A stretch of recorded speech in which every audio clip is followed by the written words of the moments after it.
Mesdames et messieurs, chers Polynésiens, chaque jour, l'ampleur de la crise mondiale s'impose à nous. Nous sommes plus que jamais confrontés à une situation sans précédent dans le monde entier. Le Premier ministre a décrété l'état d'urgence sanitaire à compter du 23 mars sur l'ensemble du territoire national, et y compris donc en Polynésie française.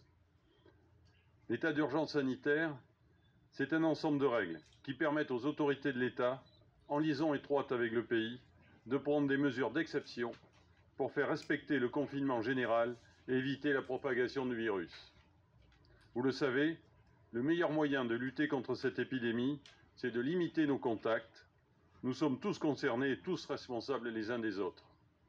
Et bien sûr, il faut s'assurer que ces règles citoyennes et de bon sens soient strictement respectées. C'est avant tout notre responsabilité collective. Et ceux qui ne respectent pas les mesures mises en place nous mettent tous en danger. C'est un dispositif sans précédent, décidé pour l'ensemble du territoire national et qui doit cependant être adapté aux réalités de chaque territoire. Cela fait presque une semaine que nous appliquons les mesures de confinement et demain, le dernier avion décollera de Phare.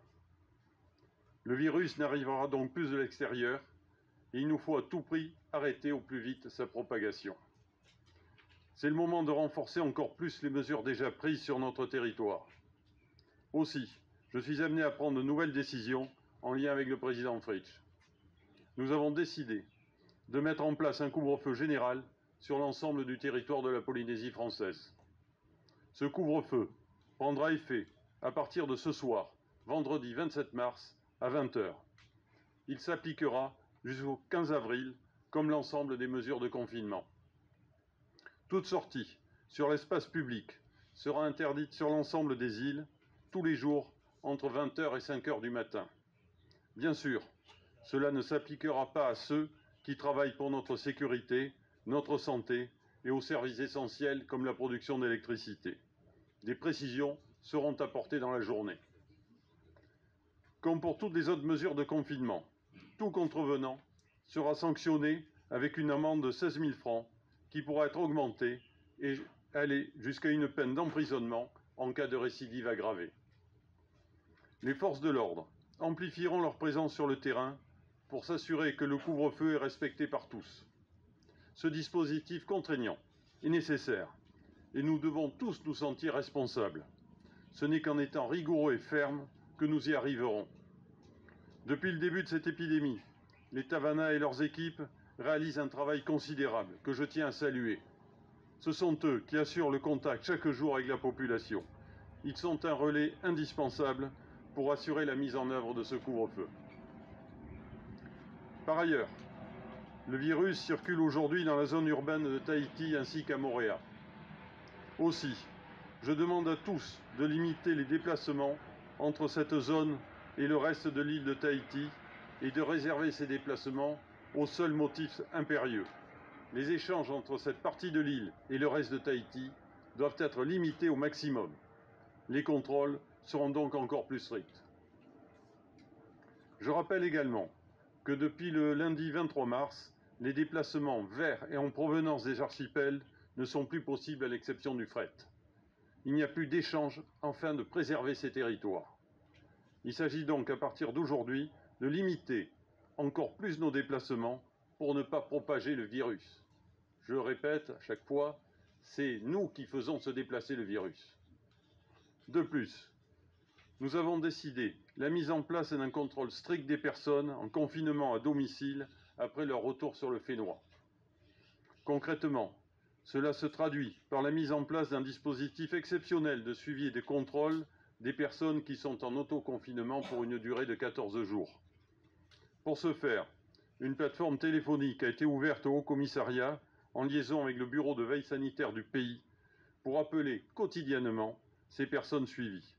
Une douzaine d'agents appellent désormais chaque jour près de 1000 personnes pour s'assurer qu'elles sont bien chez elles, qu'elles appliquent les gestes barrières et qu'elles suivent l'évolution de leur état de santé. C'est un suivi rigoureux que nous mettons en place parce que nous voulons coûte que coûte éviter que des résidents revenant contaminés au Fénois propagent la maladie. Les forces de l'ordre sont là aussi pleinement engagées pour effectuer des contrôles sur place lorsque cela est nécessaire. Je veux m'adresser d'ailleurs à toutes ces personnes. Vous qui êtes revenus récemment de voyage pour être auprès des vôtres, vous devez respecter impérativement ces mesures de confinement. Même si vous n'avez pas de symptômes, pendant 14 jours, vous pouvez contaminer votre entourage sans le savoir.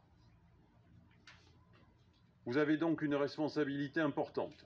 Je sais que cela est compliqué et difficile, mais c'est absolument nécessaire pour protéger les personnes qui nous sont chères. Je voudrais aussi revenir sur la question du transport aérien. Nous avons réussi à rapatrier, au cours de ces 10 derniers jours, plus de 3400 touristes, malgré l'annulation de plusieurs vols par des compagnies aériennes. De nombreux touristes ont pu être légitimement inquiets pour leur retour, souvent précipité dans leur pays d'origine. Avec les services du ministère du Tourisme, une coordination a été mise en place en lien avec les compagnies aériennes et ADT pour assurer au mieux leur retour. Je tiens à saluer cette action. Cela a permis encore aujourd'hui de faire partir un avion complet de façon à diminuer le nombre de touristes présents. Et en cette fin de semaine, il y aura moins d'une cinquantaine de personnes pour lesquelles des solutions de retour n'ont pas été trouvées, principalement du fait pour l'impossibilité pour ces personnes de transiter par les États-Unis. Chaque situation sera suivie individuellement. La question que nous aurons maintenant à régler est celle du maintien d'un lien aérien suffisant avec la métropole, pour les besoins essentiels tels que le fret médical et les évacuations sanitaires. Ce sujet est en cours de discussion comme pour tous les Outre-mer et une réponse nationale sera apportée sur cette question. En matière d'aide économique, j'entends les questions légitimes face à tous ces bouleversements que subissent les professionnels et les entreprises locales. Je veux leur dire que le Premier ministre a indiqué, dès l'amplification de la crise, que la solidarité nationale s'applique et s'appliquera pleinement dans le cadre, bien sûr, des compétences des collectivités d'outre-mer. Le Premier ministre l'a confirmé hier par courrier au président Fritsch. Des mesures ont été annoncées et vont s'appliquer en Polynésie française. L'État va octroyer des liquidités aux banques pour leur permettre un financement moins coûteux des entreprises. L'État va garantir les prêts accordés par les banques aux entreprises via la Banque publique d'investissement. L'État va créer un fonds de solidarité au profit des petites entreprises. Ce dispositif sera mis en œuvre en coopération avec le pays. Les prêts de la Banque des Territoires ou de l'Agence française de développement, qui sont des opérateurs de l'État, seront plus que jamais mobilisés. Enfin, l'État accélère le versement des dotations aux communes et aux pays pour soutenir leur trésorerie et leur permettre de payer les entreprises. Ce sont les premières mesures qui ont été prises dans l'urgence, à un moment où la nation dans son ensemble fait face à une crise sans précédent et où les morts se comptent maintenant par milliers. Nous allons examiner avec le pays les conditions d'application de tous ces dispositifs pour aider les entreprises et l'économie locale. Chers Polynésiens, vous le voyez, nous sommes tous mobilisés. L'État, le pays, les communes, nous sommes unis dans l'action pour faire face à ce fléau. Je remercie chaleureusement toutes les forces vives qui sont pleinement engagées dans ce combat, les personnels de santé, les gendarmes, les policiers nationaux et municipaux, les sapeurs-pompiers, les confessions religieuses et également toutes celles et ceux qui continuent d'assurer leur mission pour faire vivre quotidiennement le pays, notamment les caissières, les techniciens, les personnels des stations-service. Et la liste n'est pas complète. Ensemble, soyons solidaires. Ensemble, nous vaincrons.